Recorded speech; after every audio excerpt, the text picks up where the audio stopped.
ये कोई देश में पहली घटना नहीं है। इससे पहले भी बड़ी बड़ी घटनाएं देश के अंदर घटी हैं जो जातिवादी मानसिकता के कारण ही घटी है। रोहित वेमुला का गुजरात में, ये इंदर तो बच्चा था एक। इससे पहले जितेंद्र मेघवाल, उसने बड़ी मूंछ रखने के कारण उसको जान से मार दिया था राजस्थान के अंदर ही।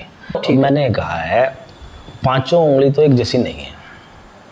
कहीं ना कहीं मनुवादी मानसिकता के लोग हैं जो इस तरह की घटनाओं का अंजाम देने का काम करते हैं। उन्हें शायद मजा आता है इन बातों में। नमस्कार, मैं एमएस गौर। और देश के अंदर एक तरफ आज़ादी का अमृत महोत्सव मनाया जा रहा था, आज़ादी की 75वीं स्वतंत्रता दिवस मनाया जा रहा था, लेकिन उसी देश के अंदर राजस्थान के जालोर गांव से एक तस्वीर आती है जिस तस्वीर को देखकर लोग भयभीत हो जाते हैं। देखने वाला देखता रह जाता है और सुनने वाला सुन रह गया। लेकिन क्या वो स्थिति देश के अंदर है या नहीं?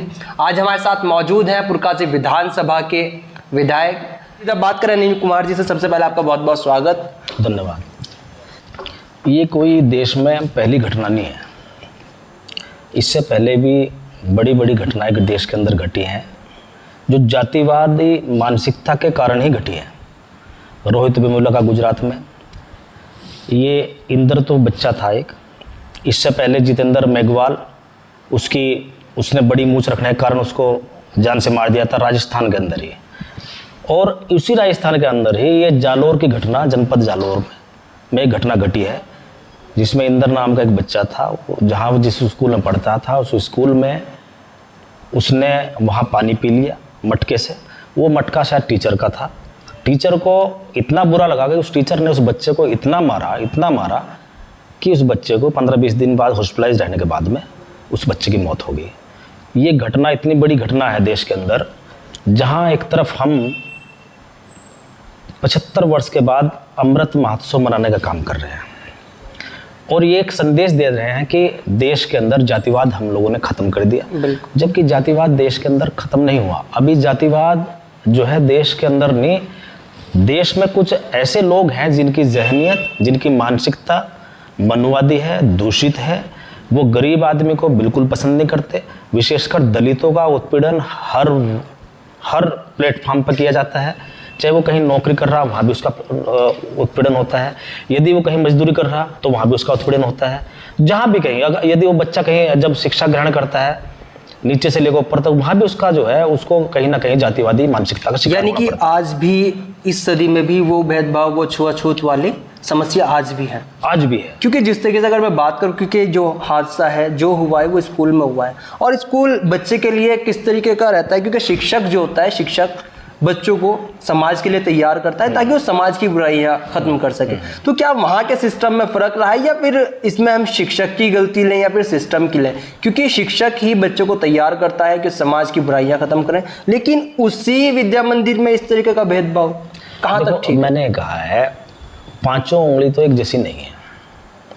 कहीं ना कहीं मनुवादी मानसिकता के लोग हैं जो इस तरह की घटनाओं का अंजाम देने का काम करते हैं। उन्हें शायद मजा आता है इन बातों में कि हम जो व्यक्ति गरीब है, जो दलित है, जो पिछड़ा है, यदि हम उत्पीड़न उनका करेंगे तो शायद उनको मजा आता है। तो ये उसी दूषित मानसिकता का, उसी मनुवादी मानसिकता का परिणाम है जो ये छोटा बच्चा था जो उसका शिकार हुआ है। तो ऐसी मानसिकता को बदलने की जरूरत है। सरकार को, इसमें संबंधित कोई भी सरकार हो, जहाँ की घटना है, जैसे राजस्थान की घटना है, राजस्थान सरकार को इसमें कड़ी से कड़ी सख्त कार्रवाई करनी चाहिए ताकि एक समाज में एक संदेश जाए। यदि कोई भविष्य में ऐसी घटना घटित होगी या किसी आदमी का, किसी बच्चे का अगर शोषण होगा या उसका उत्पीड़न होगा तो उसके साथ में कानून जो है ये ऐसा व्यवहार करेगा। जैसे कि फिलहाल कल भी मुजफ्फरनगर के अंदर भी जो दलित समाज के जो अधिवक्ता थे उन लोगों ने ज्ञापन दिया। क्या आने वाले समय में, जैसे कि आपने बताया कि लगातार दलित समाज के साथ भेदभाव, छुआछूत वाली समस्याएं लगातार देश के अंदर है, तो क्या यदि इस तरीके का जो सिस्टम है, जो दलित समाज इस पर कोई बड़ी कार्रवाई करेगा या किसी तरह का, क्योंकि आंदोलन या कोई भी किसी तरह का, अगर मैं बात करूँ फिलहाल की ही यूपी के अंदर भी एक त्यागी समाज, तो इस तरीके का कोई निर्णय दलित समाज भी ले सकता है? त्यागी समाज वाली घटना का आपने जिक्र किया है, उसमें भी देखो घटना किसी के साथ हो सकती है। त्यागी समाज तो एक संपन्न समाज है, लेकिन जो श्रीकांत त्यागी के साथ में जो घटना घटी है, जितना जो घटना जो उसमें प्रशासन शासन ने जो कार्रवाई की है, वो मेरे ख्याल से जितना उसने कोई काम किया है, गलत काम किया है, उसके अपेक्षाकृत कार्रवाई उसके खिलाफ अत्यधिक हुई है, जो कि गलत है। जितना उसने जितने कर्म का वो दोषी था, जितने काम का वो दोषी था, उतनी उसमें खिलाफ कार्रवाई होनी चाहिए थी। ज़्यादा कार्रवाई उसमें हुई है, मेरे ख्याल से वो गलत है। और दूसरा क्वेश्चन आपका ये है कि भाई आप जो है इसमें कार्रवाई तो देखो होनी ही चाहिए। राजस्थान वाले में सख्त कार्रवाई होनी चाहिए, संदेश, ताकि समाज में, देश में एक संदेश जाए। ऐसी कार्रवाई, सख्त से सख्त कार्रवाई जो है सरकारों को करनी चाहिए। और ये खाली कांग्रेस सरकार पहले देश में भी रही, प्रदेश में भी है, वहाँ हम अब देश में भाजपा की सरकार है। इन दोनों सरकार एक जैसी हैं, इनमें इनकी कहीं ना कहीं मानसिकता दलितों के प्रति जो है हमेशा इनका जो रवैया है वो उपेक्षाकृत रहा है, इनकी हमेशा उपेक्षा की गई है। आज आप देख सकते हैं कि दलित समाज की चारों तरफ से उसका शोषण हो रहा है। आप देख सकते हैं एक तरफ उसको डंडे से मारा जा रहा है, एक तरफ उसको जो है तलवार से मारा जा रहा है, गोली से मारा जा रहा है, पीटा जा रहा है उसको।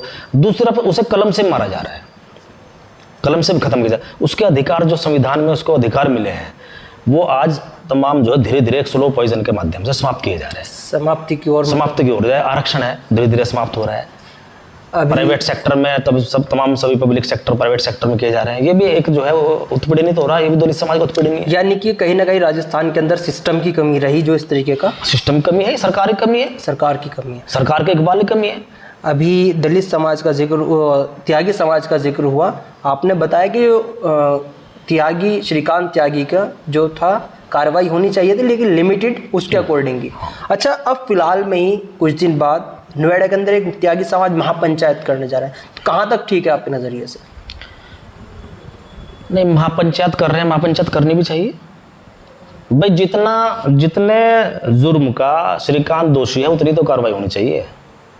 ज़्यादा अगर आप कार्रवाई करोगे, आप जो है अगर इस बात का संदेश देना चाहती है सरकार कि हम सबके लिए बराबर है, तो जिसने दोष किया, जो जितने कर्म का दोषी है उसको उतनी तो सजा दोगे आप। अगर उसको आप ज़्यादा सजा दोगे तो फिर गलत है, फिर तो पंचायतें होंगी।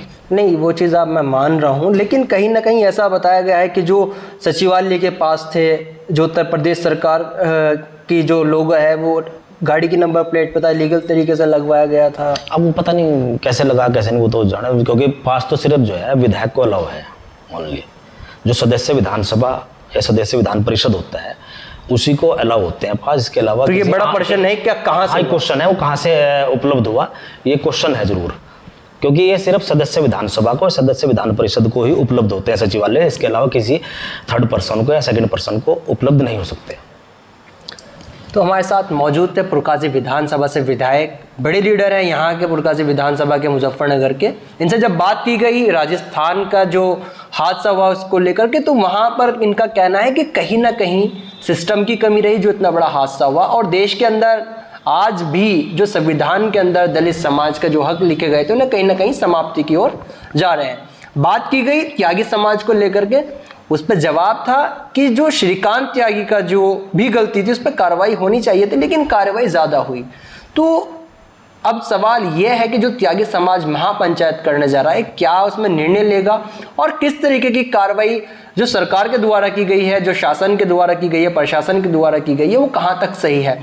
लेकिन जब बात राजस्थान के, क्योंकि दलित समाज से ताल्लुक़ रखते हैं, तो इनका कहना यह है कि वहाँ पर जो भी दोषी है उसके खिलाफ कार्रवाई हो और कार्रवाई इस तरीके से की जाए कि आने वाले समय में दलित समाज के साथ कोई भेदभाव या छुआछूत वाली समस्या ना हो। तो इसी के साथ आप लगातार मेरे साथ जुड़े रहें। मेरी कोशिश रहेगी कि हर अपडेट आप तक पहुँचाऊँ। मैं आपके साथ जुड़ा रहूँगा। लगातार आपसे अनुरोध है कि आप ज़्यादा से ज़्यादा वीडियो को लाइक करें, शेयर करें और सब्सक्राइब करें। नमस्कार, मैं एमएस गौर।